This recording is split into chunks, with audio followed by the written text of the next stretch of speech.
وقل رب زدني علما. السلام عليكم ورحمة الله وبركاته. إن الحمد لله نحمده ونستعينه ونستغفره ونعوذ بالله من شرور أنفسنا ومن سيئات أعمالنا. من يهده الله فلا مضل له ومن يضلل فلا هادي له. وأشهد أن لا إله إلا الله وحده لا شريك له. وأشهد أن محمدا عبده ورسوله. يا أيها الذين آمنوا اتقوا الله حق تقاته ولا تموتن إلا وأنتم مسلمون. يا أيها الناس اتقوا ربكم الذي خلقكم من نفس واحدة وخلق منها زوجها وبث منهما رجالا كثيرا ونساء. واتقوا الله الذي تساءلون به والأرحام إن الله كان عليكم رقيبا. يا أيها الذين آمنوا اتقوا الله وقولوا قولا سديدا يصلح لكم أعمالكم ويغفر لكم ذنوبكم. ومن يطع الله ورسوله فقد فاز فوزا عظيما. أما بعد فإن خير الكلام كلام الله عز وجل وخير الهدي هدي محمد صلى الله عليه وعلى آله وصحبه وسلم. وشر الأمور محدثاتها فإن كل محدثة بدعة وكل بدعة ضلالة وكل ضلالة في النار. أيها الإخوة الكرام, alhamdulillah pada malam hari ini Allah Jalla wa'ala memberi kemudahan kepada kita sekalian untuk kembali berjumpa pada pertemuan rutin kita di malam hari ini, pada malam yang ke-24 dari bulan Sya'ban tahun 1444 Hijriyah. Kembali kita melanjutkan kajian kita dari pembacaan kitab Ushulud Da'watis Salafiyah, prinsip-prinsip ad-da'watus salafiyah, karya Fadilatul Syekh Abdul Salam Ibn Barjis rahimahullahu ta'ala. Dan kita masih melanjutkan muqaddimah yang disebutkan oleh beliau, di mana beliau menjelaskan tentang pentingnya bagi kaum muslimin untuk senantiasa terhubung dengan para ulama as-salaf. Ulama as-salaf yang berjalan di atas jejak Rasulullah sallallahu alaihi wasallam, jejak para sahabatnya dan orang-orang yang mengikuti jalan mereka di atas kebaikan, di atas al-haq. Dan beliau menyebutkan bahwa ini merupakan perkara yang harus, merupakan amrun daruriyun, perkara yang harus dilakukan oleh kaum muslimin, sebab mereka tidak akan mungkin bisa memahami agama mereka dengan cara yang benar kecuali berpemahaman dengan pemahaman as-salafus salih. Dan beliau menyebutkan para ulama yang hidup di masa kini, yang mereka diketahui sebagai para ulama yang berjalan di atas jejak as-salaf. Di antara mereka Al-Syeikh Abdul Aziz Ibn Baz rahimahullah, Al-Syeikh Al-Albani rahimahullah, Al-Syeikh Muhammad Ibn Salih Al-Uthaymin rahimahullah, Al-Syeikh Salih Ibn Fauzan Al-Fauzan hafizahullah, dan seterusnya. Dan apa yang beliau sebutkan dari nama-nama para ulama ini bukanlah lil hasr, bukan untuk membatasi bahwa hanya ini saja para ulama us-sunnah yang hidup di masa kini. Alhamdulillah, para ulama kuthur, para ulama yang mereka berjalan di atas prinsip-prinsip as-salafiyah pada zaman kita sekarang ini banyak, alhamdulillah. Dan sebagian mereka pun masih banyak yang Allah Subhanahu wa taala panjangkan usia mereka, seperti Al-Syeikh Salih Al-Fauzan, demikian pula Al-Syeikh Rabi' Al-Hadi Al-Madkhali, demikian pula Al-Syeikh Abdul Muhsin Al-Abbad, Al-Syeikh Muhammad Ibn Hadi Al-Madkhali hafizahumullah. Atala Allahu umrahum wa ra'ahum min kulli su'in wa makruh. Semoga Allah Subhanahu wa taala menjaga mereka dari segala keburukan. Yang wajib bagi ahlus sunnah memuliakan seluruh para ulama, siapa saja yang berjalan di atas al-haq, siapa saja yang berjalan di atas aqidah salafiyah dan manhaj salafi. Dan ini termasuk di antara prinsip ahlus sunnah,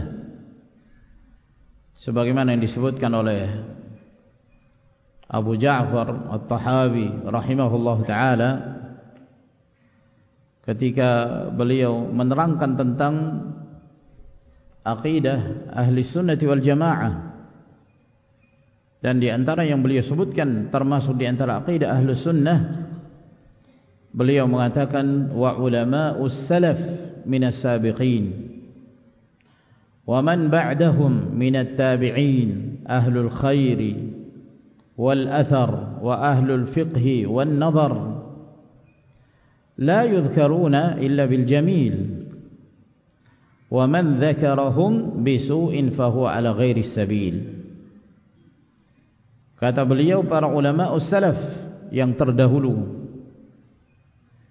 demikian pula yang datang setelah mereka dari kalangan para tabi'in dan orang-orang yang berjalan di atas jejak mereka, mereka adalah ahlul khairi wal athar, orang-orang yang berada dalam kebaikan, orang-orang yang senantiasa mengikuti jejak as-salaf, para pembawa riwayat, para pembawa hadis. Demikian pula dari kalangan ahlul fiqhi wan nazar, dari kalangan para fuqaha, para ahli fiqih. Mereka tidak disebut kecuali dengan kebaikan. La yudhkaruna illa bil jamil. Para ulama itu tidak disebut kecuali dengan kebaikan. Mereka tidak diperbolehkan dicerca, mereka tidak diperbolehkan direndahkan kedudukannya, sebab mereka lah yang disebut oleh Allah Subhanahu wa taala sebagai ahlul ilm, sebagai orang-orang yang diangkat kedudukan dan derajat mereka. Yarfa'illahu alladhina amanu minkum walladhina utul ilma darajat. Allah Jalla wa Ala mengangkat derajat orang-orang yang beriman di antara kalian, dan orang-orang yang diberi ilmu diangkat beberapa derajat oleh Allah Subhanahu wa taala. Demikian pula merekalah yang disebut oleh Rasul sallallahu alaihi wasallam al-ulama warathatul anbiya. Para ulama itu mereka adalah pewaris para nabi. Maka sepatutnya para ulama, para pembawa ilmu tersebut, mereka tidak disebut kecuali dengan kebaikan, tidak direndahkan. Kata beliau, wa man dzakarahum bisu fahuwa ala ghairi sabil. Barang siapa yang menyebut para ulama itu dengan keburukan, maka dia tidak berjalan di atas jalan yang hak, tidak berjalan di atas jalannya Rasulullah sallallahu alaihi wasallam dan para sahabatnya. Lalu berkata Syekh Abdus Salam rahimahullah setelah menyebutkan nama-nama sebagian para ulama sunnah, wa nahnu la na'taqidu fihimul ismah. Kata beliau, kami tidak meyakini bahwa mereka ini adalah orang-orang yang terpelihara dari kesalahan. Kita tidak meyakini itu. Kita memuliakan para ulama, namun kita tidak boleh meyakini bahwa ulama itu tidak pernah melakukan kesalahan. Tidak seorang pun dari kalangan alim, melainkan dia pasti terjatuh dalam kesalahan dan kekeliruan. Oleh karena itu tidak diperbolehkan kita fanatik, bersikap fanatik kepada salah seorang dari para ulama, dan tidak diperbolehkan kita bertaklid buta, ikut-ikutan. Apa kata Syekh Fulan, maka dia mengikuti begitu saja tanpa mengetahui dalilnya, tanpa mengetahui hujjahnya. Ini bukan manhaj ahli sunnati wal jamaah. Manhaj ahli sunnati wal jamaah, mereka pertama memuliakan para ulama. Mereka tidak merendahkan, tidak mencerca para ulama. Kemudian yang kedua, mereka tidak meyakini bahwa para ulama itu ma'sumun minal khata', minaz zallah, terjaga dari kesalahan, dari ketergelinciran. Seluas apapun ilmu yang dimiliki oleh seorang alim, dia pasti pernah terjatuh dalam kekeliruan, dalam kesalahan. Nah, ketika seorang alim itu terjatuh dalam kekeliruan, wajib bagi seorang mukmin, bagi seorang ahlus sunnah untuk tidak mengikuti kesalahan tersebut. Jangan dia berjalan di atas kesalahan para ulama, namun yang wajib baginya adalah tetap memuliakan mereka. Naruddu khata'ahu wa nahtarimu qadrahu wa manzilatahu. Kita tetap menolak kesalahan seorang alim, namun kehormatannya harus tetap dijaga. Kehormatannya harus tetap dijaga. Jadi tidak ada korelasi, tidak ada keterkaitan antara memuliakan seorang alim dengan bersikap fanatik. Bukan berarti kalau kita memuliakan seorang alim maka kita fanatik kepada setiap apa yang dia ucapkan, tidak. Permasalahan memuliakan ini adalah masalah tersendiri. Wajib bagi kita memuliakan para ulama. Permasalahan fanatik, ta'assub, taklid, ini permasalahan tersendiri. Kita tidak diperbolehkan taklid, ikut-ikutan tanpa dalil terhadap siapapun dari kalangan para ulama. Setiap ucapan para ulama tetap harus dikembalikan kepada dalil dan hujjah. Apakah ada dalil yang dibangun di atas ucapannya atau tidak? Pada saat kita tidak menemukan, ternyata ucapan alim fulani atau syekh fulan ini tidak ada dalil, maka kita tidak diperbolehkan mengikuti pendapatnya, namun kita tetap menjaga kehormatannya, kita muliakan dia. Balhum basyarun, bahkan mereka juga manusia biasa. Yajri alaihim ma yajri ala sairil bashar minal khata'i wan nisyan, di mana mereka mengalami seperti apa yang dialami oleh manusia secara umum, dari kekeliruan, dari sifat lupa. Maka seorang alim demikian pula, seluas apapun ilmunya, karena tidak satu pun dari seorang alim melainkan terluputkan darinya banyak perkara-perkara ilmu itu. Tidak boleh kita mengatakan bahwa ada dari kalangan para ulama dia telah mengumpulkan seluruh sunnah, seluruh sunnah ada padanya. Tidak demikian. Pasti ada yang luput, pasti ada yang terluputkan darinya. Kadang-kadang dia lupa, kadang-kadang tidak sampai dalil itu kepadanya. Kalau hal ini terjadi di zaman para sahabat radhiyallahu taala anhum, seorang Abu Bakar As-Siddiq radhiyallahu an, As-Siddiqul Akbar, beliau terluputkan beberapa dalil yang diketahui oleh para sahabat yang lain. Padahal sejak awal beliau bersama Rasulullah sallallahu alaihi wasallam. Beliau adalah orang yang paling dekat dengan Rasulullah sallallahu alaihi wasallam. Beliau adalah manusia terbaiknya umat ini setelah Rasulullah sallallahu alaihi wasallam. Namun terluputkan dari beliau ilmu, beberapa ilmu. Bahkan beliau orang yang paling berilmu.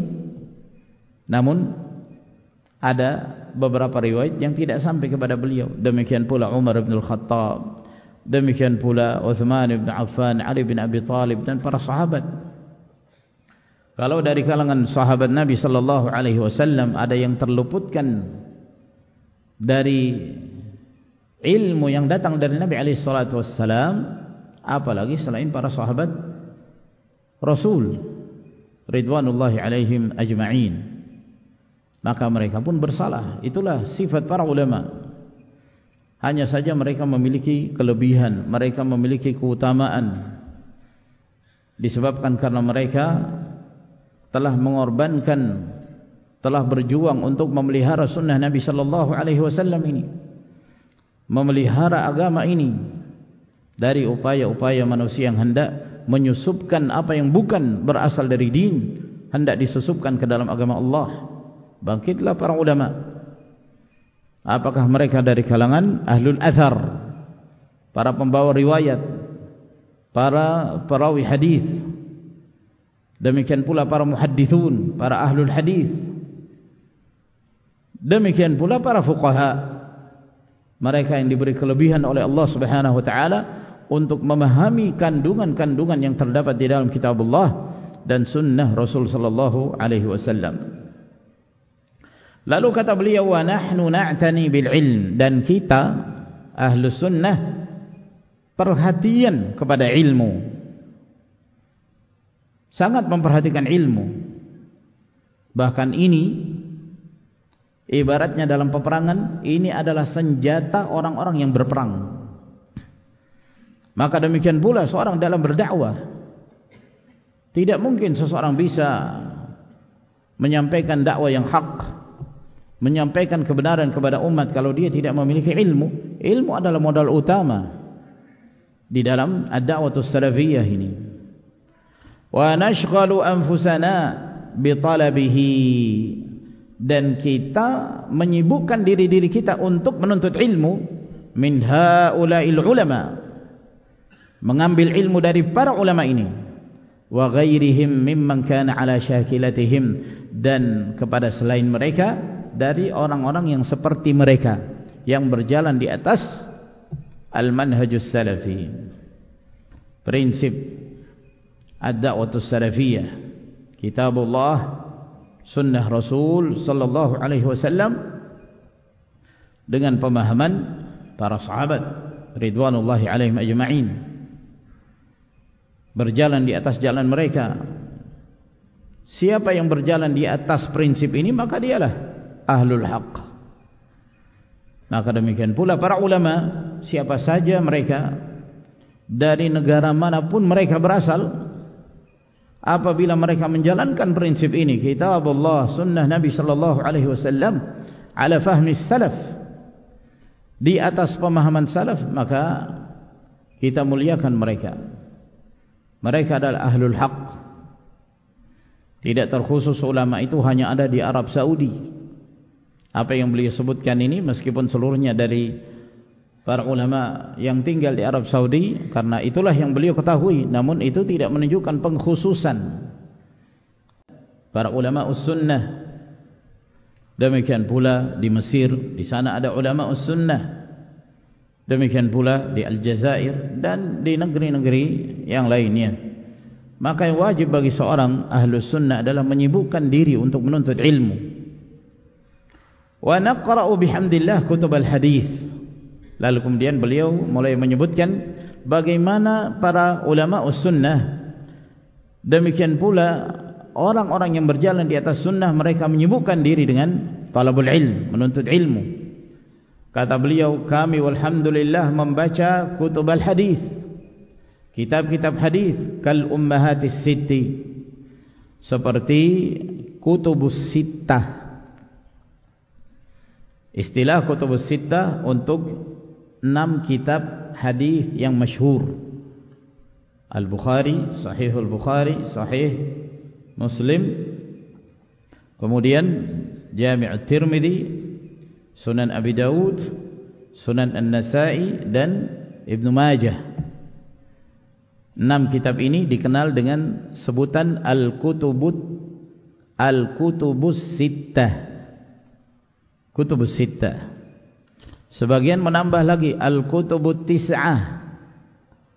Mereka menambah 3 kitab yang 9. Maksudnya 6 kitab tadi. Kemudian ada tambahan Musnad Al-Imam Ahmad, kemudian Sunan Ad-Darimi, kemudian Muwatta Al-Imam Malik. Dikenal 9 kitab ini dengan sebutan Al-Kutubu At-Tis'ah, 9 kitab hadis.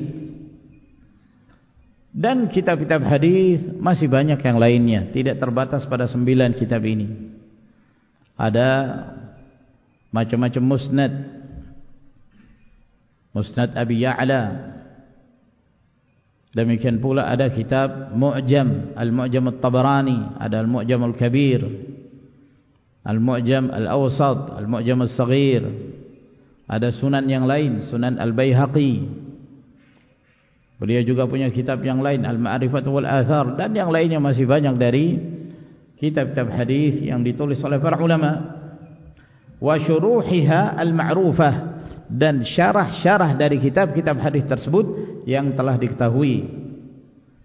Dan alhamdulillah para ulama mereka banyak sekali menulis syarah, penjelasan-penjelasan terhadap kitab-kitab hadis tersebut. Ada syarah Sahih Al-Bukhari. Yang paling terkenal, yang paling masyhur adalah syarah Al-Hafidh Ibnu Hajar yang namanya Fathul Bari. Ada juga syarah Sahihul Bukhari yang lain yang juga berjudul dengan judul yang sama, Fathul Bari, karya Al-Hafidh Ibnu Rajab Al-Hambali. Adapun Ibnu Hajar Al-Asqalani, beliau seorang alim yang bermadhab Syafi'i. Ada lagi syarah Fathul Bari, syarah Sahihul Bukhari, Ibnu Rajab Al-Hambali. Namun syarah beliau tidak selesai, tidak rampung. Berbeda dengan syarah Fathul Bari karya Al-Hafidh Ibnu Rajab, itu selesai dari awal sampai terakhir. Ada juga syarah yang lain, syarah An-Nawawi terhadap Sahih Al-Imam Muslim. Ada syarah Tirmidzi seperti Tuhfatul Ahwadhi, ada syarah Sunan Abi Dawud seperti Aunul Ma'bud, dan syarah-syarah yang lainnya masih banyak yang ditulis oleh para ulama, baik ulama yang terdahulu, demikian pula ulama yang sekarang, termasuk yang menulis syarah yang dari kalangan para ulama us-sunnah. Yang baru-baru beliau juga telah meninggal rahimahullah adalah Syekh Al-Allamah Muhammad Ibn Ali Ibn Adam Al-Ethiopi. Beliau berasal dari Ethiopia.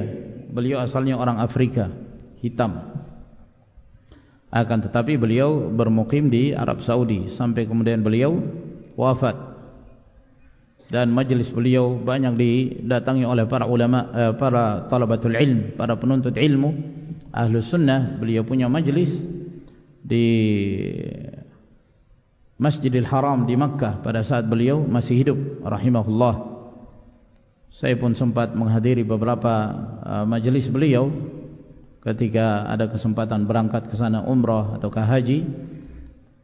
Dan beliau banyak sekali tulisan-tulisan syarah terhadap Sahih Al-Imam Muslim.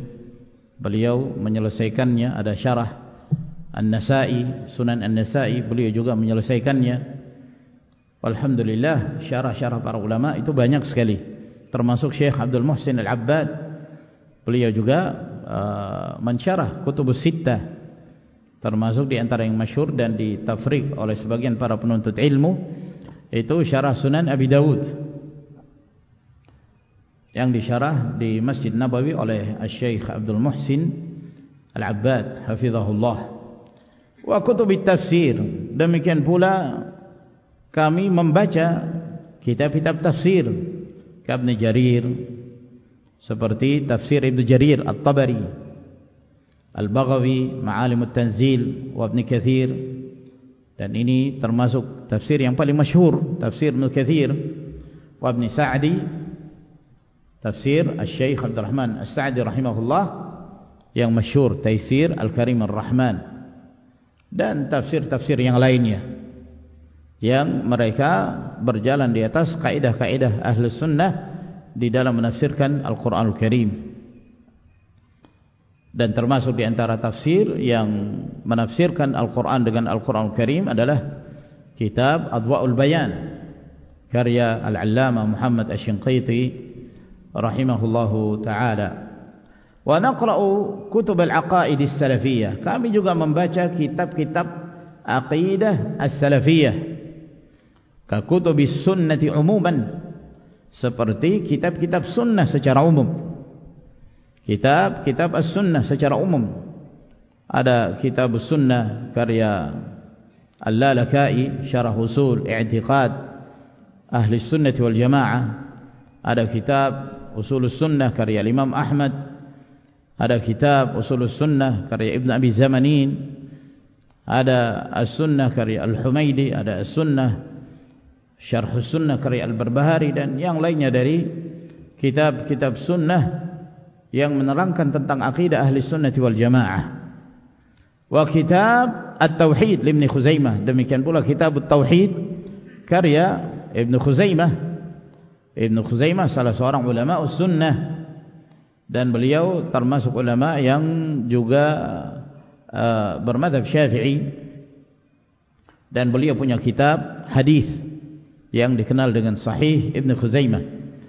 Wa Tauhid li Syekh Muhammad bin Abdul Wahhab, demikian pula kami membaca kitab Tauhid karya Syekh Muhammad bin Abdul Wahhab rahimahumullah. Wa naqra'u sa'ira kutubihi rahimahullahu aidha, dan kami juga membaca kitab-kitab beliau yang lainnya rahimahullah, kitab-kitab Syekh Muhammad bin Abdul Wahhab At-Tamimi An-Najri. Beliau salah seorang mujaddid yang membawa tauhid, yang menyebarkan tauhid di negeri Najd dan sekitarnya, dan berdirinya kerajaan Arab Saudi salah satu dari kebaikan beliau rahimahullah ta'ala. Beliau menyatukan seluruh Najd, demikian pula Al-Hijaz, Makkah, Madinah dalam satu kekuasaan. Dan sekali lagi walhamdulillah, Ahlus Sunnah bukan Wahhabiyah. Ahlus Sunnah tidak fanatik kepada Muhammad bin Abdul Wahhab. Muhammad bin Abdul Wahhab salah seorang alim yang wajib kita muliakan, sebagaimana wajib kita muliakan para ulama sebelum dan sesudah beliau. Masih banyak ulama sunnah sebelum beliau, Muhammad bin Abdul Wahhab. Bahkan Syekhul Islam Ibn Taimiyah rahimahullah itu jauh sebelum Muhammad bin Abdul Wahhab. Ibnul Qayyim jauh sebelum Muhammad bin Abdul Wahhab, dan para ulama sunnah yang lainnya mereka hidup jauh sebelum Muhammad bin Abdul Wahhab, dan kita mengambil ilmu dari mereka karena mereka hidup sebelum munculnya Muhammad bin Abdul Wahhab. Berarti dipastikan mereka bukan Wahhabi, mereka bukan Wahhabi, dan kita mengambil ilmu dari mereka. Muhammad bin Abdul Wahhab salah seorang dari kalangan ulama. Beliau menulis karya-karya, termasuk kitab yang paling masyhur yang ada di kitab Tauhid, kitab At-Tauhid. Barang siapa yang membaca kitab At-Tauhid, dia akan melihat isinya adalah dalil Al-Quran, hadis Nabi sallallahu alaihi wasallam, qala Allah qala Rasulullah. Beliau tidak memasukkan sesuatu dari pandangan-pandangan beliau, dari pendapat-pendapat beliau semata. Beliau senantiasa menjadikan rujukannya Al-Quranul Karim dan sunnah Nabi sallallahu alaihi wasallam. Lalu kemudian beliau menyebutkan faedah-faedahnya.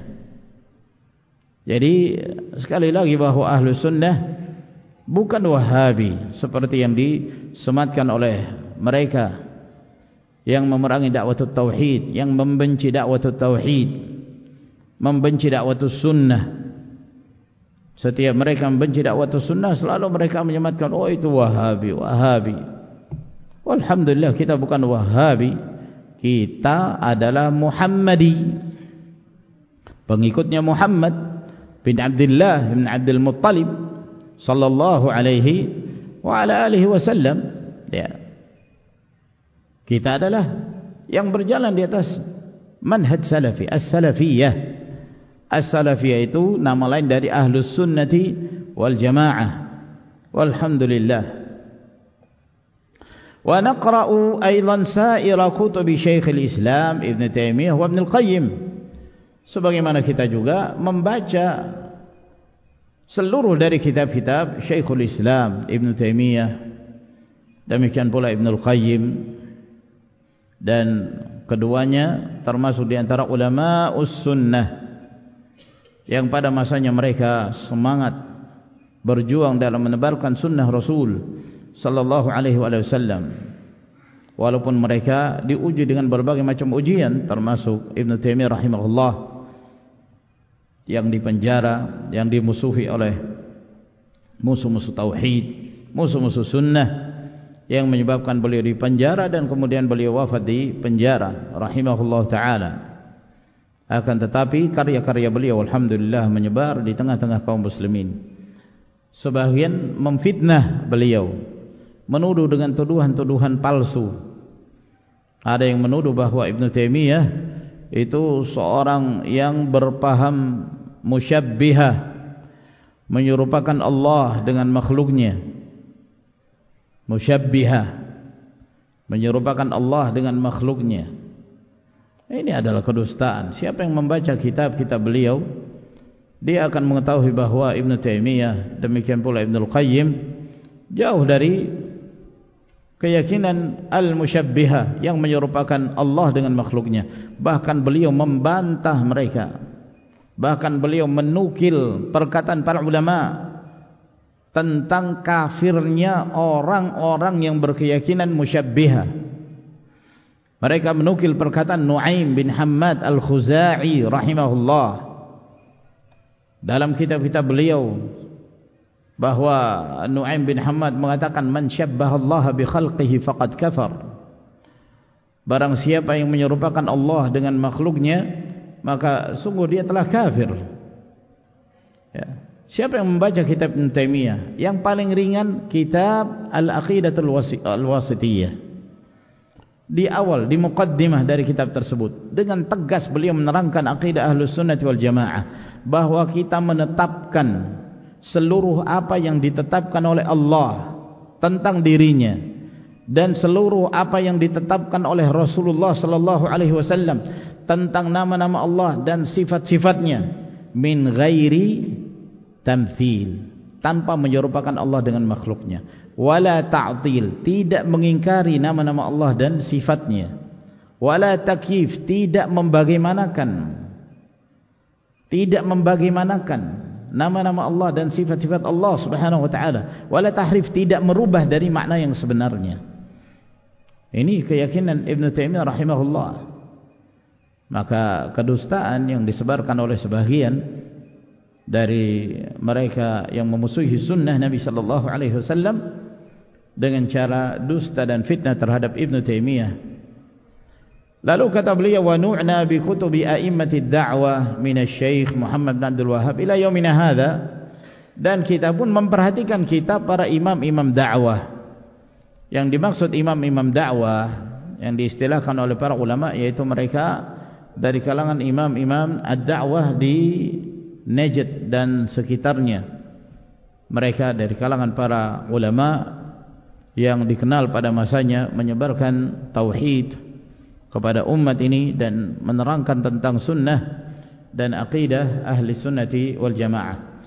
Wa ulama'ud da'wah al-an hum man asyartu ilaihim qabla qalil. Adapun yang disebut ulama'ud da'wah sekarang ini adalah yang aku isyaratkan mereka, nama-nama mereka tadi yang disebutkan oleh beliau sebelumnya. Wa naqra'u kutubal fiqhi, dan kita pun membaca kitab-kitab fikih.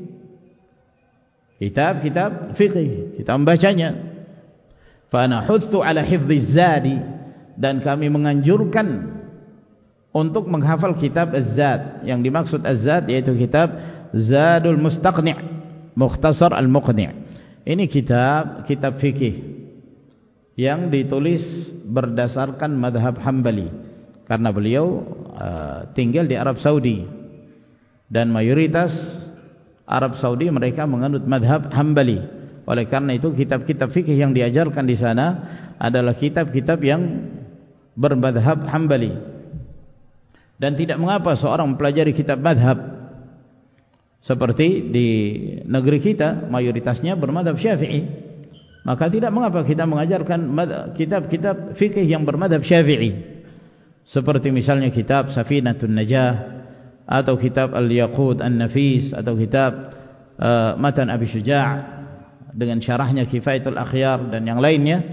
Itu tidak mengapa seorang mempelajari kitab dalam madhab tertentu, kitab fikih.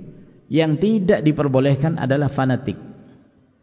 Setiap apa yang dia baca dalam kitab bermadhab Syafi'i misalnya, maka dia tidak keluar dari pendapat tersebut, dia berpegang kepadanya dalam kondisi apapun. Ini yang enggak dibenarkan.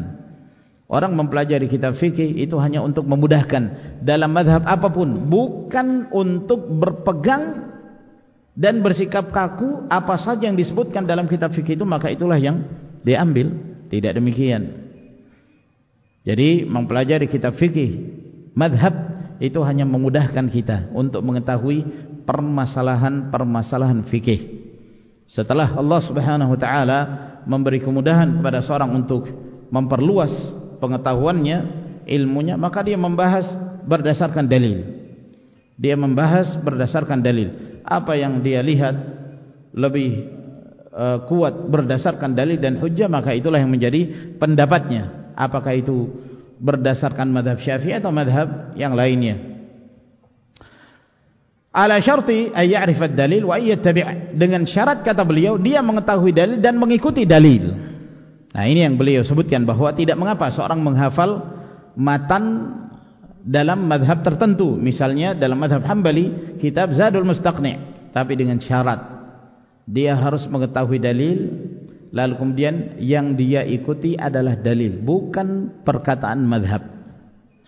Wala na'ibu man hafidha matnan fiqhiyan ala syarti ay yanzura fi adillatihi, dan kami tidak mencela orang yang menghafal matan fikih. Orang yang menghafal matan fikih dalam kitab tertentu, silakan, dengan syarat dia hendaknya melihat kepada dalil-dalilnya, karena yang paling utama itu adalah dalil, hujjah.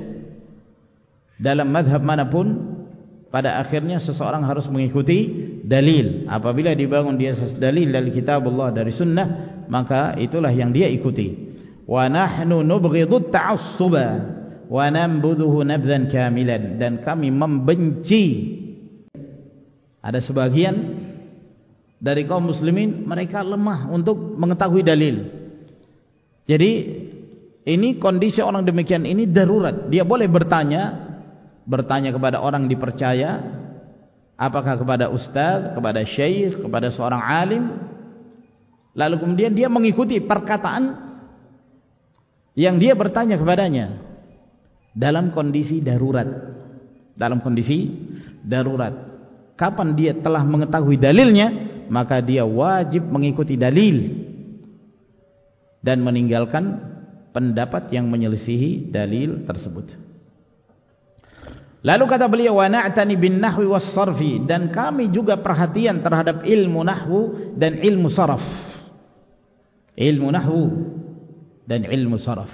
Ilmu nahwu seperti matan al-ajurumiyah, kemudian mutammimah, kemudian qatrun nada atau yang lainnya, atau ilmu saraf seperti mempelajari kitab syadzal arf dan yang semisalnya. wa nanzuru fi kutubil adab wasyair, dan kami juga melihat ke kitab-kitab adab, kitab-kitab tentang syair-syair ini yang berkaitan dengan sastra bahasa Arab.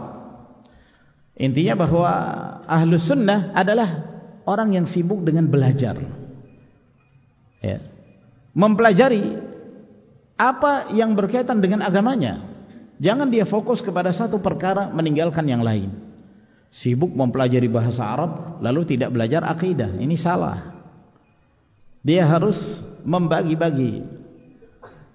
Dia harus berupaya untuk isti'ab, meliputi seluruh cabang ilmu tersebut semampu dia. Ada kesempatan pelajari bahasa Arab, ada kesempatan pelajari tauhid, ada kesempatan pelajari akidah, ada kesempatan mempelajari fikih. Intinya kapan kita diberi kemudahan oleh Allah Subhanahu wa taala untuk mempelajari satu cabang ilmu, tekuni itu, pelajari itu, jangan disia-siakan. Walhamdulillah ma'asyiral ikhwah rahimakumullah, terkhusus di kota kita majelis-majelis ilmu terbuka. Tinggal kita berupaya untuk meluangkan kesempatan yang Allah Subhanahu wa taala berikan kepada kita untuk duduk mengambil faedah dari majelis itu. Mendekati Ramadan, alhamdulillah ada kajian tentang fikih siyam, ya, maka kita berupaya untuk menghadiri, sehingga ketika kita memasuki bulan Ramadan dalam keadaan kita berilmu, memahami apa yang harus kita lakukan di bulan Ramadan, amalan apa yang harus kita perbanyak, apa yang harus kita jauhi, apa hal-hal yang lebih utama yang harus kita prioritaskan daripada yang lain. Itulah manfaat ilmu. Berbeda kalau seorang itu tidak berilmu, dia bingung apa yang harus dia lakukan. Dia bingung apa yang harus dia lakukan. Apakah puasa Ramadan hanya sekedar menahan diri dari makan dan minum? Apa yang harus dia lakukan? Mau baca Quran, dia nggak bisa baca Quran karena nggak pernah belajar. Ya, kalaupun dia bisa membaca Quran, malas. Ya, akhirnya waktunya banyak tersita untuk hal-hal yang tidak bermanfaat. Menghabiskan masa-masa di bulan Ramadan dengan bermain catur misalnya, atau bermain game, atau macam-macam. Ya, kadang-kadang memudaratkan, bahkan kadang-kadang menyebabkan mereka terjatuh ke dalam perkara yang haram. Kalau seandainya kita menyibukkan dengan hal-hal yang bermanfaat di siang hari Ramadan, di malam hari Ramadan, kita berharap semoga Allah Subhanahu wa taala memberi kepada kita keberkahan yang melimpah di bulan Ramadan itu. Wa nad'u an-nasa ila islahi anfusihim, dan kami mengajak manusia hendaknya mereka memperbaiki diri-diri mereka. Jadi sebelum kita memperbaiki orang lain, perhatikan dulu diri kita. Perbaiki dulu diri-diri kita bi islahi aqaidihim, dengan memperbaiki akidah-akidah mereka, belajar tauhid, belajar akidah ahli sunnah wal jamaah, wa akhlaqihim, dan memperbaiki akhlak-akhlak mereka, karena akhlak termasuk bagian dari akidah. Wa bil ijtihadi fil ibadah, dan bersungguh-sungguh dalam beribadah. Ini juga peringatan dari beliau, jangan sampai kemudian seseorang semangat dalam menuntut ilmu, malas dalam beribadah. Semangat dalam mempelajari bahasa Arab, semangat dalam mempelajari fikih, semangat belajar akidah, prakteknya nggak ada, kurang. Malas dalam beribadah, malas qiyamul lail, malas untuk berpuasa, malas untuk melakukan hal-hal yang itu merupakan pendekatan diri kepada Allah. Maka seorang Ahlus Sunnah berupaya untuk menyeimbangkan, ada waktu untuk menuntut ilmu, ada masa-masa di mana seorang menyibukkan diri untuk beribadah kepada Allah Subhanahu wa taala. Wa nahutsu ala tatbiqis sunan, dan kami menganjurkan kaum muslimin untuk mengaplikasikan sunnah-sunnah, mengamalkan sunnah-sunnah. Wa nusyajji'u ala ihya'iha, dan kami memberi semangat kepada mereka untuk menghidupkannya. Wa na'taqidu anna man sa'a ila ijadi salafiyyatin hizbiyyatin ala namatil jama'atil hizbiyyatil mawjudah faqad akhta wa annana minhu bara. Dan kami meyakini bahwa siapa yang berupaya untuk mewujudkan salafiyah hizbiyah, Subhanallah. Perhatikan ini nasihat dari beliau. Barang siapa yang berupaya untuk mewujudkan salafiyah hizbiyah, namanya salafi tapi hakikatnya hizbi, ya, yang modelnya seperti jamaah-jamaah hizbiyah yang ada sekarang ini. Siapa yang mewujudkan cara yang seperti ini, maka sungguh dia telah salah dan kami berlepas diri dari salafiyah itu. Jadi ditekankan lagi oleh beliau, salafiyah itu bukan takattulat, bukan komunitas kumpul-kumpul, bukan. Salafiyah itu adalah ilmu dan amal. Seseorang yang memiliki ilmu tentang tauhid, tentang akidah Ahlus Sunnah, beramal dengan amalan sunnah, walaupun dia sendirian di balik gunung, dia sibuk dengan ternaknya, dia sibuk bersawah, bercocok tanam, berkebun sendirian, akan tetapi dia berjalan di atas akidah salaf, dia salafi. Walaupun dia tidak intima, dia tidak berafiliasi kepada komunitas tertentu, dia tidak berafiliasi kepada yayasan tertentu, dia tidak berafiliasi kepada organisasi tertentu, tidak. Dia sendirian, dia salafi. Jadi jangan kita menyempitkan pemahaman salafiyah itu adalah yang ada komunitasnya. Kalau yang tidak bersama komunitas bukan salafi. Ini salah, keliru ini. Nah, jangan salah paham di dalam mengartikan as-salafiyah. Ya, sekali lagi sebagaimana yang kita sebutkan sebelumnya bahwa salafi adalah aqidah, tauhid, akhlak, manhaj, ilmu dan amal. Dimanapun dia berada. Kadang-kadang satu tempat jumlahnya sedikit, kadang-kadang banyak. Dan sebaliknya, walaupun dia berada dalam satu komunitas namanya salafiyah, tapi tidak terlihat, tidak ada ilmu, tidak perhatian pada ilmu, tidak paham tentang tauhid, tidak perhatian untuk mempelajari tauhid, tidak perhatian untuk mempelajari akidah ahli sunnah wal jamaah. Walaupun dia berada dalam satu komunitas, tidak bermanfaat bagi dia. Dia akan bertanggung jawab di hadapan Allah Subhanahu wa taala. Bahkan seseorang yang tinggal dalam sebuah komunitas ahli sunnah as-salafiyah, lalu kemudian dia masa bodoh, enggan untuk belajar, ini bebannya lebih berat. Kenapa? Karena sarana untuk menuntut ilmu itu ada, tapi dia lalai. Sarana untuk mempelajari hukum-hukum Allah itu ada, dia bisa melakukannya, tapi dia meninggalkannya. Maka orang yang seperti ini tanggung jawabnya lebih besar di hadapan Allah Subhanahu wa ta'ala. Fahadhihi jumlatu ma nahnu alaih. Ini adalah sekumpulan dari apa yang hendak kami sebutkan. Nas'alullah ta'ala ayyusaddidana. Kami memohon kepada Allah Subhanahu wa ta'ala, semoga Allah membenarkan jalan kami, wa ayyuayyidana wa ayyanfa'ana wa ayyanfa'a bina, dan semoga Allah memberi kekuatan kepada kita sekalian, memberi manfaat kepada kita, dan senantiasa memberi manfaat dengan apa yang kita lakukan dan kita pelajari. Innahu waliyyu dzalika wal qadiru alaih. Sesungguhnya Allah Subhanahu wa ta'ala yang maha mampu untuk melakukan hal tersebut. Wa hadha huwa tafsilu usulina au tafsilu ba'dihha. Dan ini secara rinci penjelasan tentang prinsip-prinsip ad-da'watus salafiyah atau penjelasan tentang sebagiannya.